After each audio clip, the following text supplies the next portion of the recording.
My brother and I got lost in the woods, so he hid me behind a tree. My brother and I love hiking. Growing up in the Pacific Northwest, we spent countless weekends exploring dense forests and picturesque trails. It was our way of bonding, a tradition we carried into adulthood. But nothing could have prepared us for what happened on our last hike. We set off early, the morning sun filtering through the thick canopy above.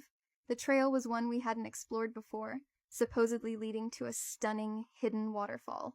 Armed with our trusty map and a sense of adventure, we were ready for anything, or so we thought. A couple of hours in, we reached a fork in the path that wasn't marked on our map. After a brief debate, we chose the left trail, convinced it was the right direction. It wasn't. As the hours passed, the trail became less distinct, the forest thicker and more oppressive. We tried to retrace our steps, but everything looked the same. Panic began to set in. Our phones had no signal, and the sun was starting to set. We were well and truly lost. We decided to keep moving, hoping to find a landmark or an area with cell service. That's when my brother fell tumbling down a hill and out of nowhere fell into a small cave with mushrooms and moss everywhere. I froze, my heart pounding. My brother laying there senselessly, and I just called out to him, but no response.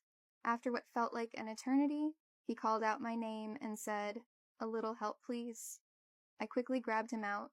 When I picked him out, he had a bunch of little flowers on him shaped of hearts. That just made me feel so tingly. Anyways, I put him in a spot to rest, our nerves frayed. My brother decided we needed to leave a mark, something to guide us if we had to retrace our steps again. He took out his pocket knife and gave it to me.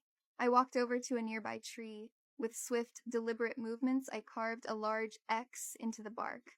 But as I worked, I heard footsteps louder and closer. I turned around. My brother looked at me with dangerous intentions. He grabbed my buttoned-up shirt and popped it open, revealing my double D cherries. I dropped the knife, and he pulled me behind the tree, whispering demandingly, "Don't move."